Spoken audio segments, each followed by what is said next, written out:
How to get copper in Minecraft. I thought it'd be worth revisiting how to get copper with the Copper Age drop coming out. Copper is an item that has a lot of possible uses in Minecraft, and with each update it seems like there are more things you can do with the copper. Copper blocks can be used as a decorative block for duplicating the bolt armor trim, crafting copper bulbs, crafting different copper blocks. Copper ingots are used for crafting the brush, spyglass, lightning rods, and applying the copper color with armor trims to armor. In this video I'll explain all the ways to get copper ore, copper ingots, and copper blocks. How to get copper. A stone pickaxe or better will have to be used to mine the copper ore, otherwise it will be destroyed. An unenchanted pickaxe will drop 2 to 5 raw copper. The fortune enchantment can increase the possible raw copper. With fortune 3 this can be up to 20 raw copper, or the average would be 7.7 raw copper. Raw copper can be smelted to get 0.7 XP and a copper ingot. 9 pieces of raw copper can be crafted into a block of raw copper and crafted back into pieces of raw copper. This is more useful for mining sessions as raw copper can overload your inventory. Where to find the copper ore? With copper ore it will replace blocks like stone, andesite, diorite, granite, tuff, and deep slate. The first batch or way that copper generates is that it can be found between -16 to 112 in the overworld. This could be in the mountains or 60 blocks above the surface to slightly below the point stone starts to turn into deep slate at 60 blocks below the surface. There are 16 attempts per chunk, and the grouping of ores can be between 0 to 16 copper ores. The best layer to find copper ore in this batch is at 47 and 48, so slightly below the surface. Dripstone Caves. This is a cave biome that is found underground that is filled with pointed dripstone and dripstone blocks. Dripstone caves are found under land not near oceans. Similar to other batches with dripstone caves, there are 16 attempts per chunk. The range is 112 to -16, and the blobs can be between 0 to 52 copper ore. The only difference is there can be double the amount of copper ore in a blob. The best layer to look at is 47 and 48. Probably the best spot to look for copper ore is the dripstone caves at 47 and 48, as both batches can generate in a chunk.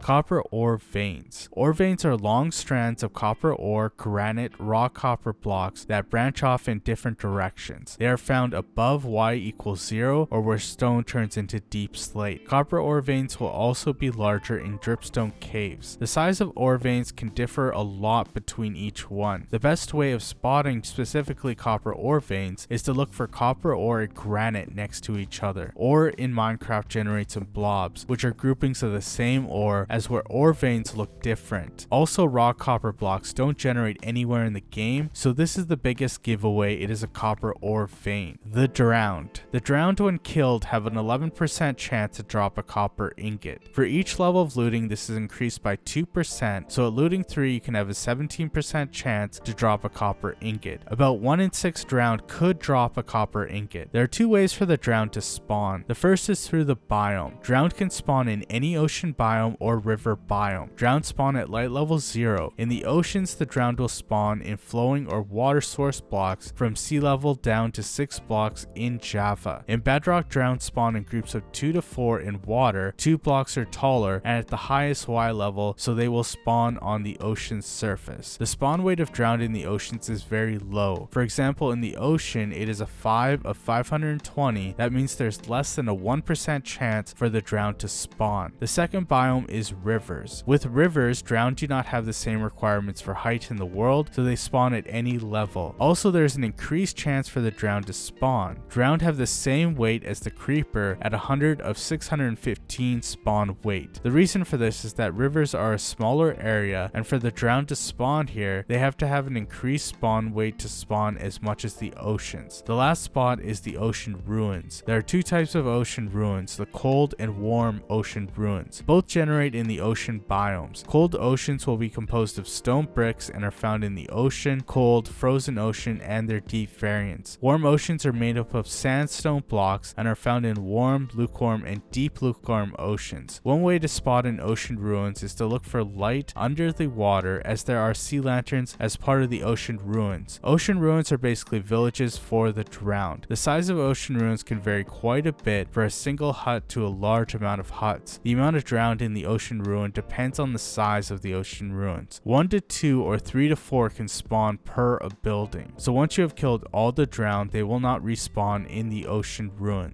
Copper blocks. The last way to get copper is through the copper blocks that are found in the trial chambers. Trial chambers are structures found underground in the overworld between -20 and -40. Trial chamber maps can be bought from the cartographer villager at the 3rd level for 12 emeralds and a compass. There is a 67% chance for this trade in Java and 100% in Bedrock. The Trial Explorer map works the same as other Explorer maps, as it will have a square for the structure and will fill in if you are within the map borders. The icon will be normal sized if you're within the 1027 blocks of the map, and will be smaller if you're outside of this range. The trial chamber will be composed of different copper blocks and the new tough blocks. If you want a location to get a lot of copper blocks, or different copper blocks, this is the best spot. I'll have a card on the top right for a guide to the trial chamber, because there is a lot going on inside the trial chamber. To quickly summarize, the trial chamber will have trial spawners that can spawn hostile mobs. The majority of the trial chamber will have these spawners in them. They have a range of 14 blocks and can have a total number of mobs they spawn. For most this is 6, and for the breeze it is 2 before they eject loot items and enter a 30-minute cooldown. The trial spawners can spawn 3 mobs at the same time with most mobs, except the baby zombies is 2 and the breeze is 1. The copper blocks inside the trial chamber will be both waxed and unwaxed. If you want to remove the wax, this is done with the axe, and to remove the levels of oxidation.